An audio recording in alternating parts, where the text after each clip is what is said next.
was it like to be in Soho at the time that you were showing? Soho, it's sad. I miss the old Soho days. I missed the old Dean and DeLuca's where it originally was, and the old funky bodegas, you know.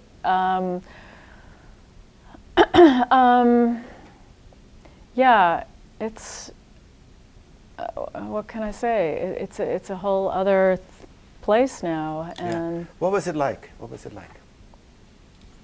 You should describe it. It was like, it seemed like small town art world in a good way. I think when I realized it was time to move to New York, because I was sort of, when I was in Buffalo, I was sort of like afraid of the city still from my parents.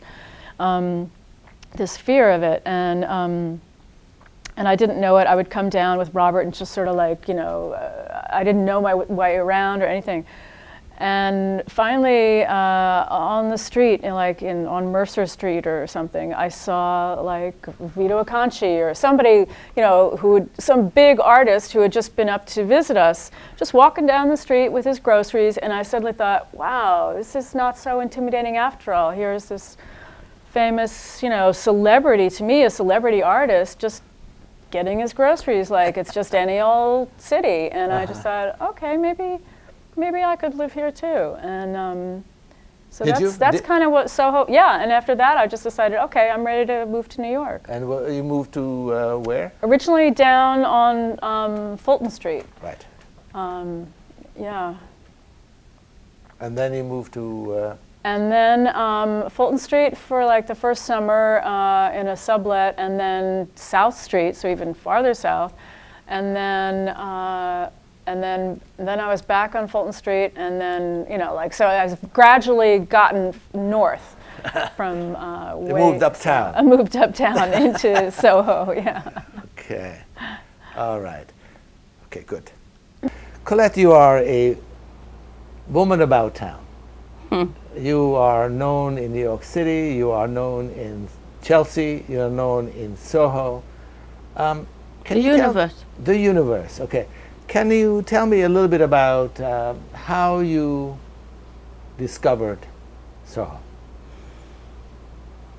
How did I discover Soho? How did Soho discover me? Okay, I remember, and takes a little time traveling here. No problem. I just remember this wonderful mood in Soho of everything being very mysterious, dirty, dark, poor, dangerous, all the ingredients for great art. All that has changed, we know, but anyway, I remember I just kind of landed there. I felt like an alien in a way, but I was very curious about what was going on. I was not so well informed at the beginning about the art world and things like that.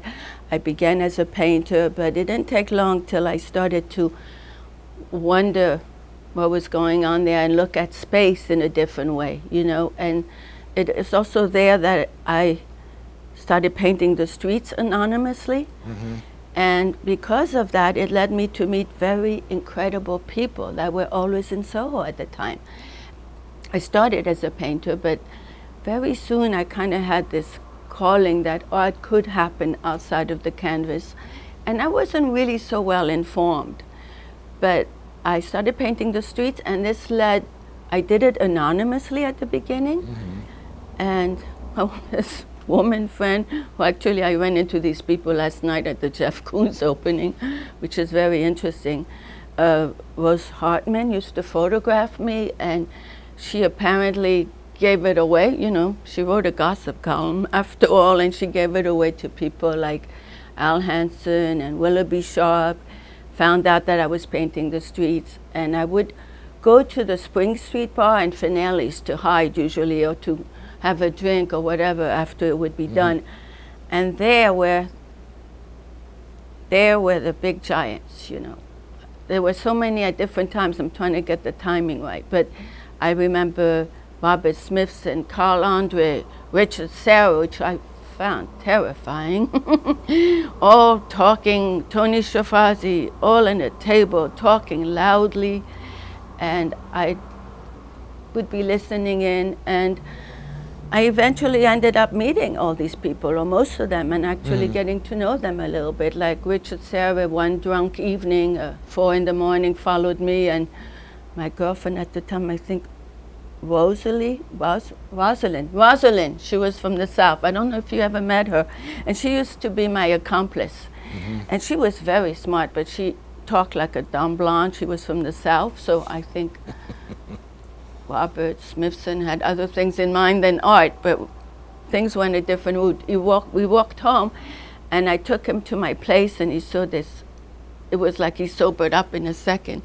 This environment, like which was a whole entire white room, and he was in shock, and we talked, we gave him coffee, and we had wonderful conversations, and then we greeted him out.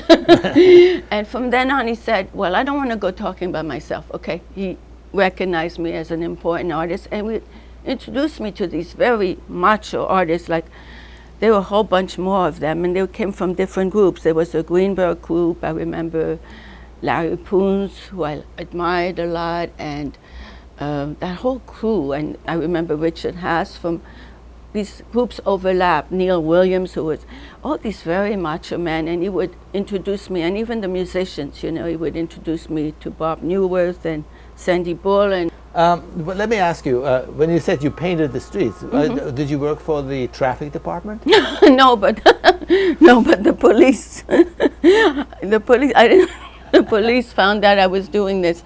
No, I had, you know, I felt very alien in a way. I always was curious about things we don't know about. You know, I was into metaphysics. I still am. I still have questions about things that we don't understand. The invisible, we call it now. So you hear a lot about the invisible in art now, but I've always kind of been searching. And it's not important you don't have the answers. I still don't have the answers, but I'm still very curious. But no, it had nothing to do with that. I invented my own code, and I was going to be actually a filmmaker. And so I wanted to do this movie about this woman who came from Mars and was sending signs to her friends so they could find her and take her away from here. And these were my symbols. So I invented my own like hieroglyphics, which look like traffic signs or even Morse code. And even Arabic letters, because I was born in North Africa and left early, but that stayed with me, you know, the Arabic sensibility, aesthetics, which I'm not Arabic, but, you know, I was born there. So I came up with my own language, and that's where that started. And then, of course, I would get arrested, and that's why I started doing them. You know, I remember doing it starting at Ivan Karp, where the whole Soho neighborhood became my canvas. And it didn't take long till the police took me away. And I have pictures right here, actually, on the wall still from that time. And then I started doing them early in the morning. And this is where I encountered all the big artists. You know, like who? Like I just named a lot of them, you know. And there were so many people that was, you know, now like icons, you know. And some are forgotten, you know, you don't hear so much about. And a lot of them are gone, you know. Oh, Chamberlain, Malcolm Morley, Larry Rivers, this was another group. And I get the time a little confused, like who, when, but it was all overlapping. So it was a very exciting, I remember when I painted the streets, and finally, people like Howard Smith gave me my first press, Fred McDarrah, my first pictures. I already mentioned Rose, who was the other one? Alan Tenenbaum, who took pictures of the scene then. Right. Arnold Newman. By then it was known. It was 1973. With a friend I recently saw, Jeannie Hollibird was another accomplice. She still lives in Soho. And she came to help me, and her and Arnold Newman got arrested. He came to shoot me. I fled, and the police came. This was 1973. Al Hansen came to shoot that. And he interviewed me, and that's on video. I have a video of it. 1973, and he mentions the arrest of Arnold Newman. Okay, so then there was finales. Yeah, that's why I did them late at night, because I thought I was safer, you know, and I like the magic, the surreal element, you know, early morning hours. It's just like very dream. I've always been interested in dream secrets and everything magical that we don't know about, but we do know it's available to us, but we're just trying to find access to it. I'm kind of interested in more like discovering what's kind of not known, you know? I understand. And that's really, it's really a way of life for me, that art is my way to discovery. Colette is a visionary artist. Her work is intensely personal, yet very public at the same time. For over 20 years, she has baffled critics and the art world with her wide variety of art objects and innovative use of location and space. Perhaps best known for her environments, she creates haunting, lyrical spaces which hide, reflect, and showcase her all at once. Colette uses soft, delicate fabrics, found objects, and paint, and transforms every detail of her environment into an otherworldly layer. Her street works, window display tableaus, and performances have given her a notoriety few artists enjoy. At home in new wave clubs, as well as major museums, Colette builds work based upon several major themes: seduction, dreaming, sleeping, death, identity, and the female form and persona. Colette transforms herself into other personas, like Justine. These personas consist of complex ideas given form by various characters. Justine and others challenge our assumptions about art, as well as the role of women, both in art and society. Your work is quite feminine. You use very unusual materials to make your art with. Where did you find all that? Or did you find any of that in SOHO? Or where do you find things like No, I that? didn't find it in SOHO, although I'm sure I found a lot of great garbage in SOHO, and I did a lot of great works in SOHO, like the windows at Victoria Falls and other windows I did in shops there. I think it's something deep in me, very deep in me, this vision I was born with. And I think, you know, the more I think it's about my career and my life, it's very clear that I'm really fit in the class of visionaries. I think that's why I never felt in with a group, because visionaries have their own, you know, path. And actually there's a line of them for centuries. Like I can relate to artists from hundreds of years ago, like De Francesca, I can relate, Cornell, a more recent one, John Graham. There's a line and there's a spirit, you know, like I love Oredon, one of my favorites. And I don't think most of them never quite fit in. And they always followed the same path I'm following. And whether they became successful was accidental in a way. Mm-hmm. And with me, I think that's why I never was part of a group. Mm-hmm. And I worked against me. It may work for me I hope it works for me now, sooner the better, but my inspiration came from a source. But SOHO definitely attributed to my art life, to my artistic life, to the location, the people, what I learned, you know, all these incredible artists, you know, that I was so lucky to run into. I'm trying to remember important moments of SOHO, you know, like when you go back and you, on your deathbed, think, what comes up? Okay, 112 Green Street. Okay, here I was, I dressed as a harlequin. Oh, actually, I still do somewhat, even though I've had many personas since. And I would dress up, by the way, as a ritual when I would do these street works, whether anybody was there or not. It was very important. It's still important for me, for myself, to dress ritually. I think it adds something to my life, mm-hmm. and even to other people's life, you know, mm-hmm. to have a certain respect in, like beauty is a way of order in a way, and I look for order and sense, you know, in the chaos of it all. Anyway, back 112 Green Street, I knock on the doors one day, all full of paint from painting the streets, and my harlequin, my big bow, and my big shoes.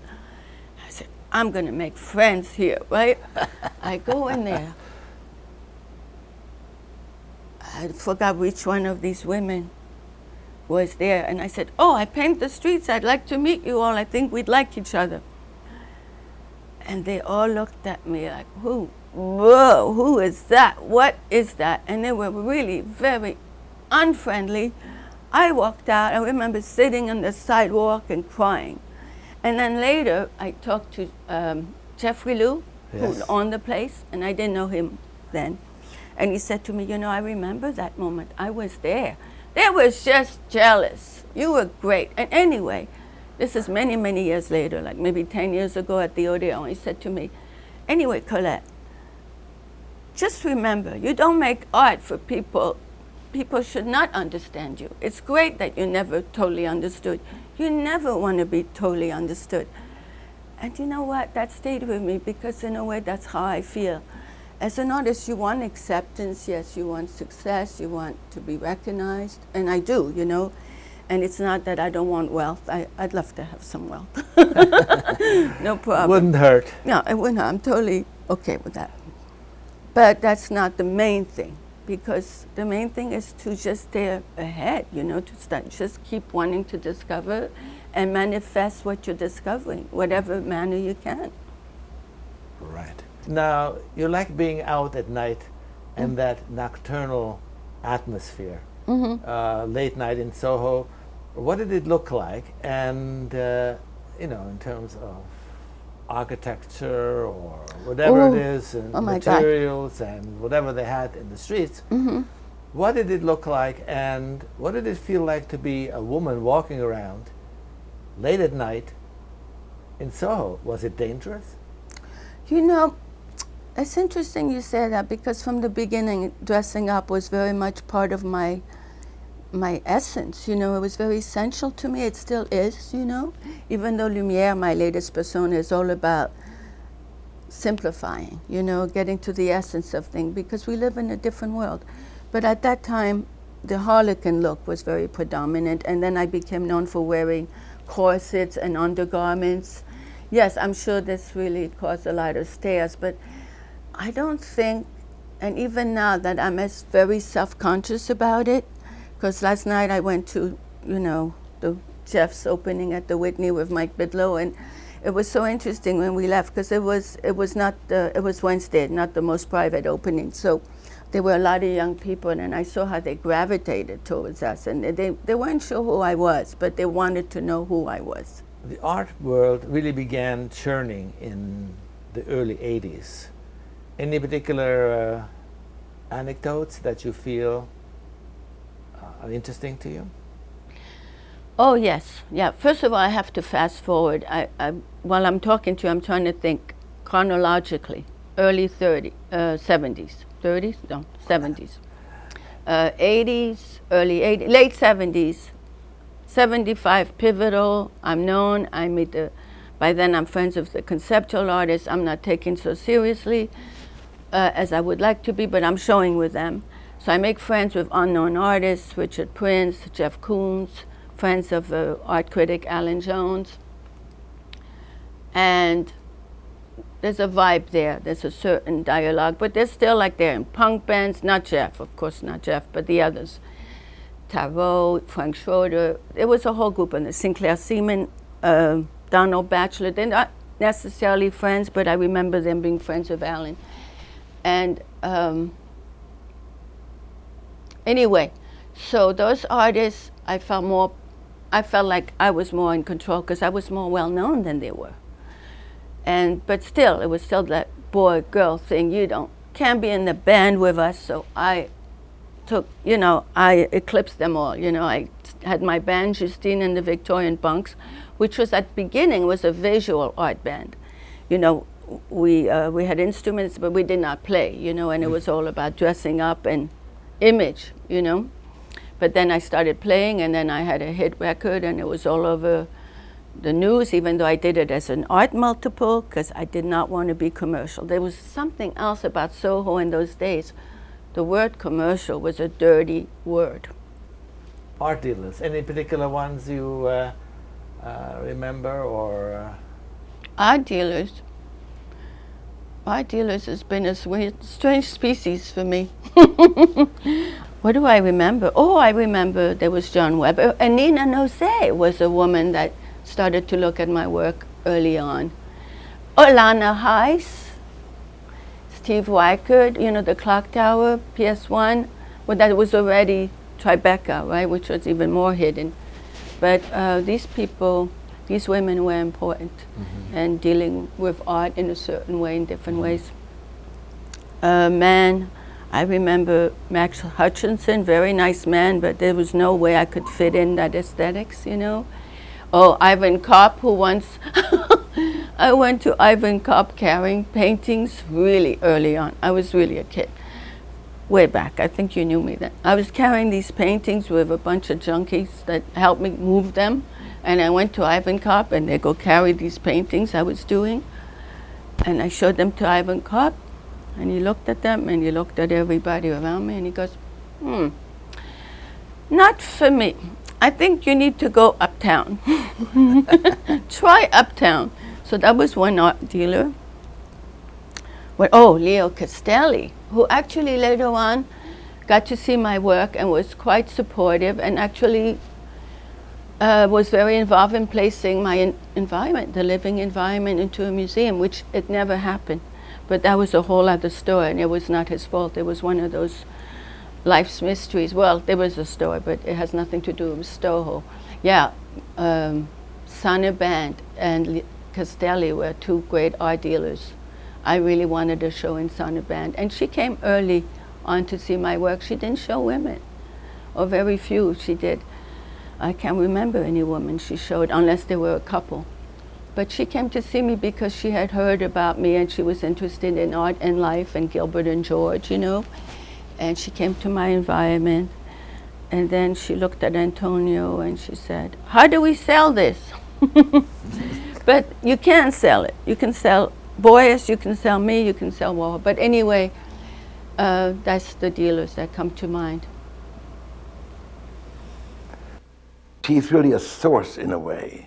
She used photography and ripped up photographs before other people did, used herself as a feminist, used herself, her persona, her body, long time before Cindy Sherman, for instance, and many other artists. So art historically, she's very much of a source in the 70s for what happened in the 80s. Until the early 70s. When artists were interested in the landscape, they painted the landscape. What you get then around in the late 60s, around 1970, is people created landscapes. People like Smithson and Heiser and Agnes Dennis and Nancy Holt. And people went out, instead of painting the landscape, they created a landscape. And I think a similar thing happened with Colette. Instead of painting Madame Recamier or using Delacroix and all the artists that she echoed, instead of painting the female figure, the nude figure, she becomes the figure. And this is very much part of the art of our time, I think. So if we look at everybody from Jeff Koons to Madonna, to Cindy Sherman, to so much that's going on in current art, I think she is a very, very important artist. And although she's had shows all over Europe and America, she has not had the recognition she deserves. I mean, here's an artist who, among other things, made stage design for the Berlin Opera, which is, just like Hockney did for the Met. But she never had that kind of recognition. What we have in Colette is something that her depiction of the female, her depiction, the gaze of the female body, is something that art historically only men have done. And suddenly a woman doing a man's job, because men all the way, certainly starting with the Renaissance, have always painted the woman looking at it through the male gaze. And suddenly to have a woman doing what has always been the prerogative of the male artist, that may very well be one reason why people didn't know what to make of it. She sees her own body, she seizes her own body, she uses her own body, and this put people off. I think we may finally come to a point of real liberation, where this is no longer taboo. So to you, Soho was very magical at that time. Absolutely. That, I guess, you know, of all words, maybe magical would be the best. It's like pioneer feeling, you know, when something's new and you put your stake, you know?